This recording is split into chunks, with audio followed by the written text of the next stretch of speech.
सिरीपुरम गांव के बाहर हरे भरे पेड़ों के बीच सिरीपुरम हाईवे ढाबा ग्राहकों से खचाखच भरा हुआ है।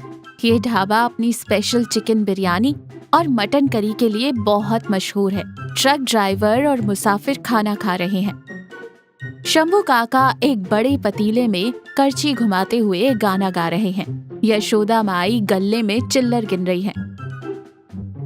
सूरी एक टेबल के पास एक ट्रक ड्राइवर द्वारा छोड़ी गई प्लेट को अपने मैग्नीफाइंग ग्लास से गौर से देख रहा है।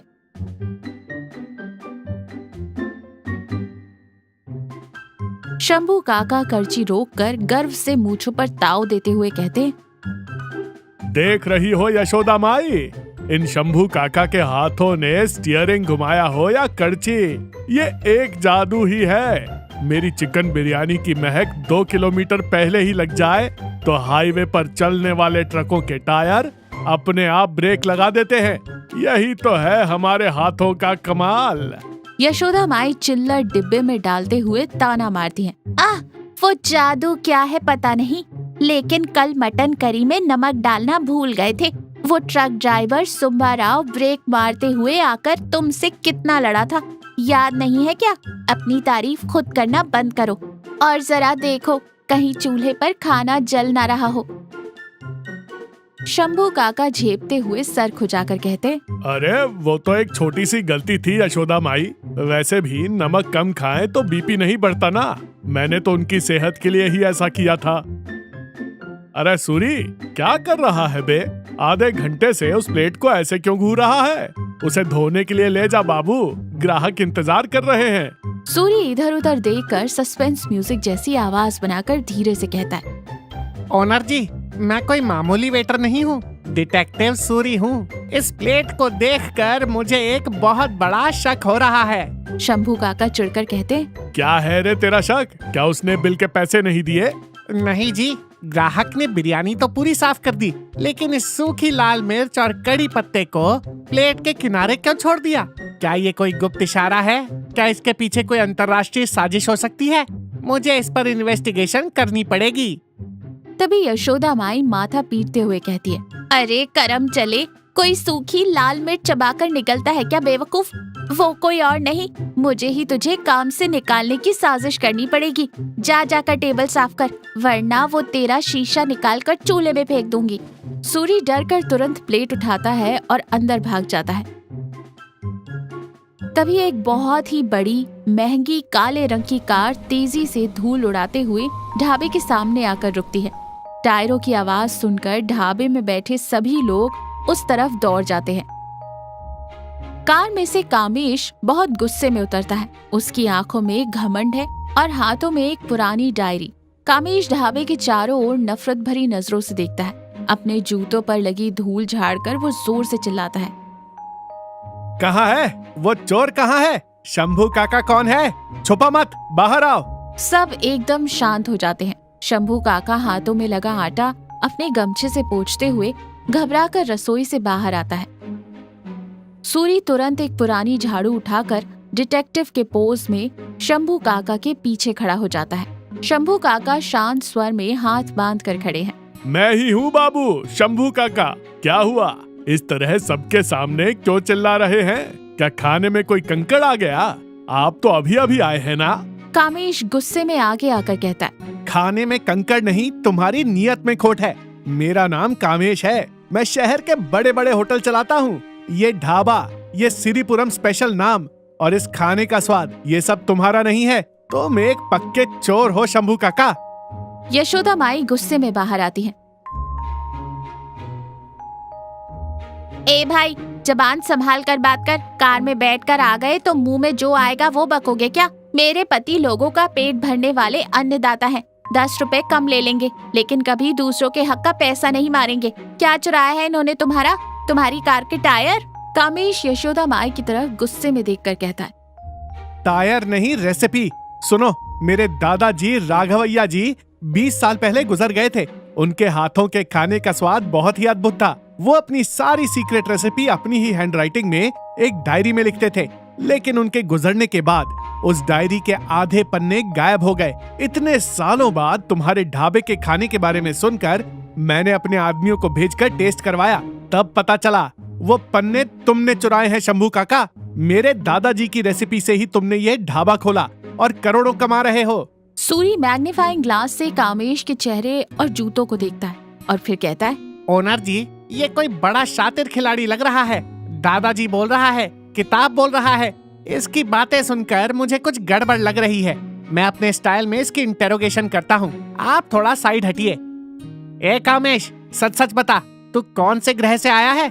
शंभू काका सूरी के सिर पर एक मारते हैं और उसे पीछे धकेल देते हैं। फिर कामेश की तरफ हैरानी और एक तरफ से सम्मान से देखते हुए कहते हैं, तुम राघवैया जी के पोते हो बाबू। किसी ने बताया था कि तुम शहर में रहते हो। क्या तुम वही छोटे बाबू हो? कामेश चिढ़कर कहता है, हाँ, नाटक मत करो शंभू काका, मुझे सेंटिमेंटल डायलॉग मत सुनाओ। आज मुझे वो रेसिपी के पन्ने वापस दे दो, वरना मैं अपने वकीलों के साथ आकर यहाँ बड़ा टेंट लगाऊंगा, तुम्हारी पोल खोल दूंगा और इस ढाबे पर ताला लगवा दूंगा, कोर्ट में घसीटूंगा। ये मेरी आखिरी चेतावनी है। शंभू काका के चेहरे पर गुस्सा नहीं बल्कि एक दर्द और पुरानी यादों से जुड़ा सम्मान दिखाई देता है।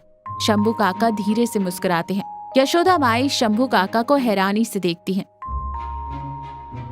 यशोदा माई, अंदर जाकर 2 कुर्सियां लेकर आओ। कामेश बाबू, ढाबों पर ताले लगवाना, कोर्ट कचहरी के चक्कर काटना, यह सब हमें क्यों करना? तुम्हें इस डायरी के पीछे का असली राज नहीं पता। तुम्हारे दादाजी मेरे लिए भगवान के समान थे। मैं उनकी कोई चीज क्यों चुराऊंगा? यहाँ कुर्सी पर बैठो, 20 साल पहले का सच बताता हूँ, सुनो। तभी कहानी 20 साल पहले पहुँच जाती है। बिजली कड़कने की आवाज और भारी बारिश हो रही है। उस अंधेरी रात में जवान शंभू काका अपना एक पुराना ट्रक धीरे धीरे चलाते हुए आ रहे हैं। सड़क के किनारे एक पुराने पुल के नीचे एक छोटा खाने का ठेला है। ठेले पर एक छोटी सी केरोसिन की लालटेन जल रही है। ठेले के पास 65 साल का एक बुजुर्ग राघवैया तेज बुखार से तप रहा है और ठंड से कांपता हुआ नीचे कीचड़ में गिरा पड़ा है। शंभू काका तुरंत ट्रक में ब्रेक लगाता है, दौड़कर राघवैया के पास जाता है और उसे उठाकर अपना गमछा उसे उड़ाता है। शंभू काका परेशान होकर कहते हैं, बाबूजी, क्या हुआ? इस बारिश में, इस ठंड में तुम्हारी ये क्या हालत है? तुम्हारा कोई नहीं है क्या? ये ठेला यहाँ क्यों है? राघवैया कांपते और खांसते हुए कहते हैं, मेरा बेटा और बहू शहर चले गए बेटा।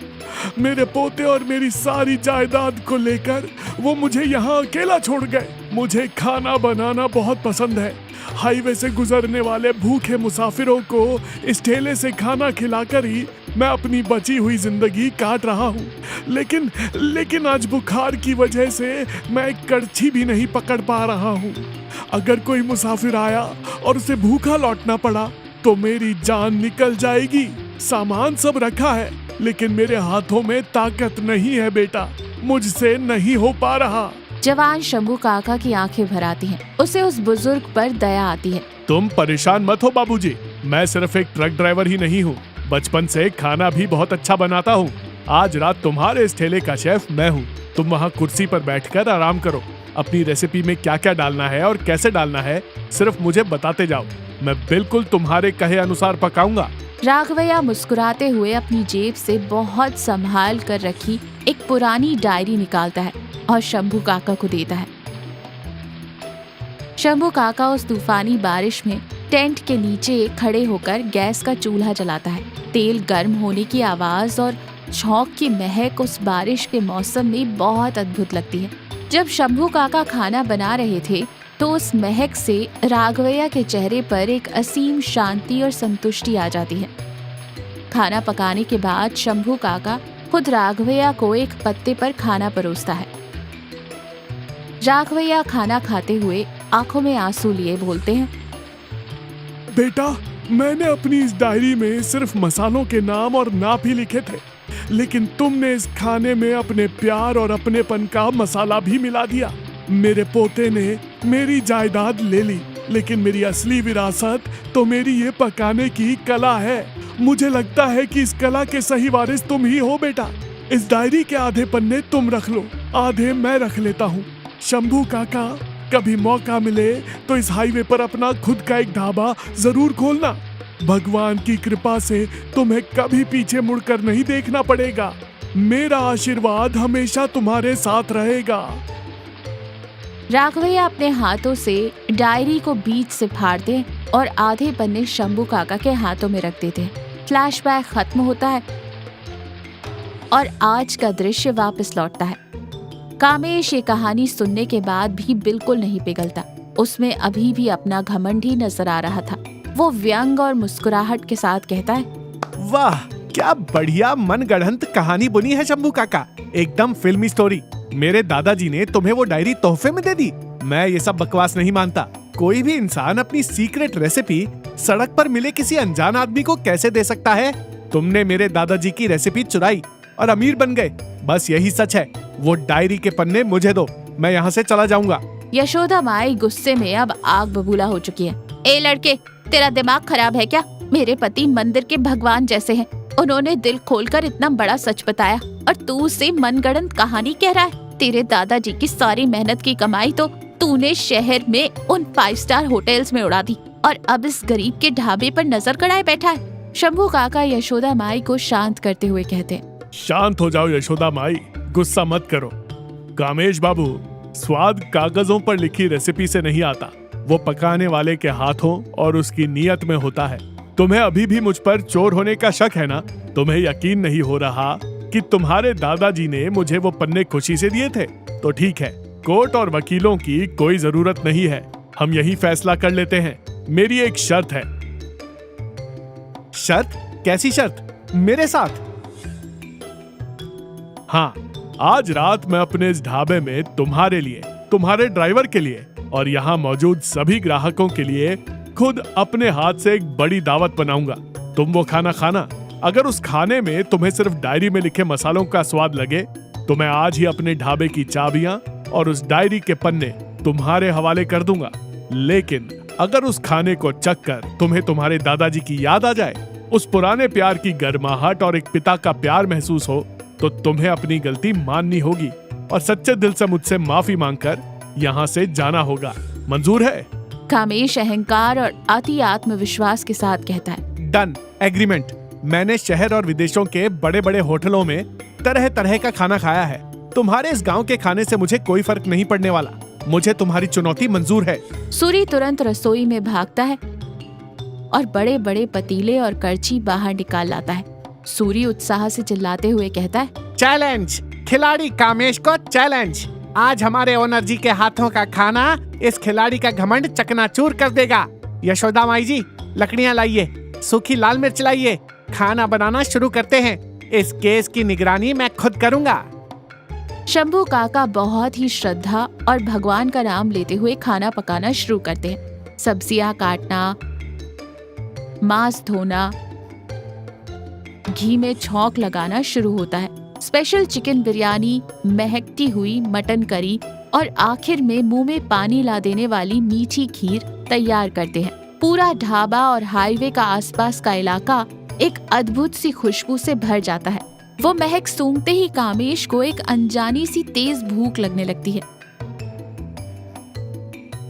रात का समय, ढाबे का माहौल बहुत ही खूबसूरत है। लालटेन जल रही है। ढाबे के बाहर सभी टेबलों को जोड़ दिया गया है। बहुत सारे ग्राहक बैठे हुए हैं, सब खाने का इंतजार कर रहे हैं। बीच में कामेश एक बड़ी कुर्सी पर घमंड से लेकिन अंदर ही अंदर भूखा बैठा है। शंभू काका, यशोदा माई और सूरी मिलकर सभी को हरे भरे केले के पत्तों पर खाना परोस रहे हैं। सूरी कामेश के पत्ते पर गर्मा गर्म चिकन बिरयानी और मटन करी परोसता है और आंख मारते हुए कहता है, ये लो खिलाड़ी बाबू, जरा ध्यान से। इसमें हमारे ओनर जी की मेहनत और प्यार भी मिला हुआ है। अगर तीखा लगे तो रोना मत। कामेश थोड़ा व्यंग से मुस्कुराता है। अपने दाएं हाथ से पहला निवाला चिकन बिरयानी और मटन करी मिलाकर मुंह में रखता है। धीरे धीरे चबाता है। अचानक उसके चेहरे से सारा घमंड गायब हो जाता है। उसके हाथ रुक जाते हैं और उसकी आंखें हैरानी से बड़ी हो जाती हैं। वो स्वाद उसे कहीं और ही ले जाता है। वो बिना कुछ बोले एक और निवाला मुंह में रखता है। अनजाने में ही उसे पता भी नहीं चलता कि उसकी आंखों से आंसू छलक पड़ते हैं। कामेश की आंखों के सामने एक दृश्य घूम जाता है जब वो 5 साल का छोटा बच्चा था। अपने पुराने खपरेल वाले घर के आंगन में उसके दादाजी राघवैया खुद अपने हाथों से उसे खाना खिला रहे थे। खा ले मेरे लाल, मेरा राजा बेटा। कहते हुए उनके उस प्यार की गर्माहट और उस मटन करी का स्वाद ठीक 20 साल बाद कामेश को आज इस ढाबे पर फिर से मिल गया था।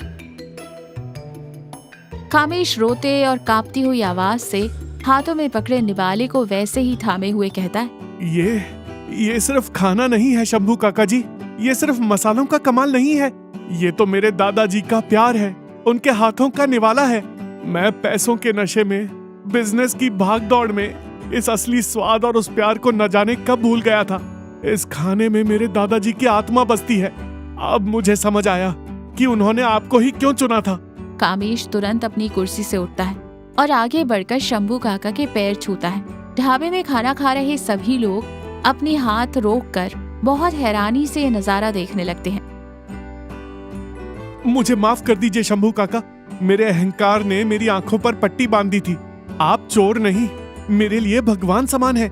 मेरे दादाजी के सही वारिस, उनकी पकाने की कला के सही छात्र और असली बेटे आप ही हैं। डायरी के वो पन्ने आपके पास ही रहने चाहिए, तभी उन रेसिपीज को और मेरे दादाजी को सच्चा सम्मान मिलेगा। शहर के मेरे वो सारे बड़े बड़े होटल आपके इस एक वक्त के खाने के सामने कुछ भी नहीं है।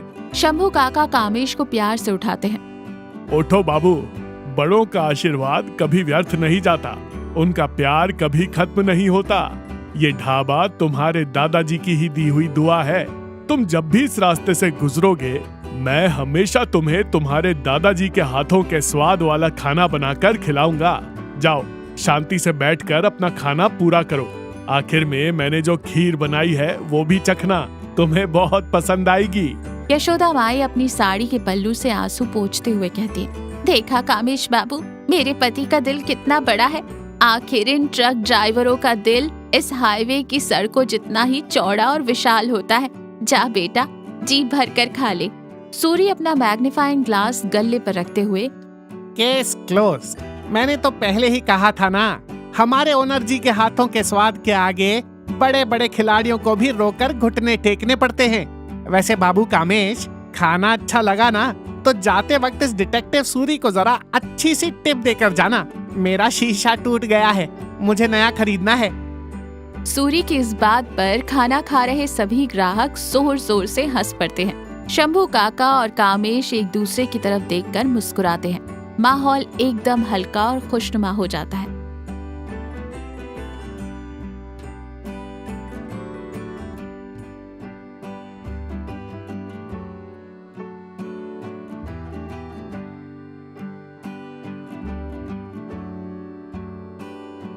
तो हमने इस कहानी से क्या सीखा? असली विरासत का मतलब सिर्फ बैंक बैलेंस या कागजों पर लिखी जायदाद को पाना नहीं होता। किसी के प्रति अपने निस्वार्थ प्यार को बांटना और उनकी कला या विद्या को पूरी ईमानदारी से आगे बढ़ाना ही सच्ची विरासत है। साथ ही इंसान जिंदगी में चाहे कितनी भी ऊंचाइयों पर पहुंच जाए, उसे अपनी जड़ों को और अपने बुजुर्गों के प्यार को कभी नहीं भूलना चाहिए।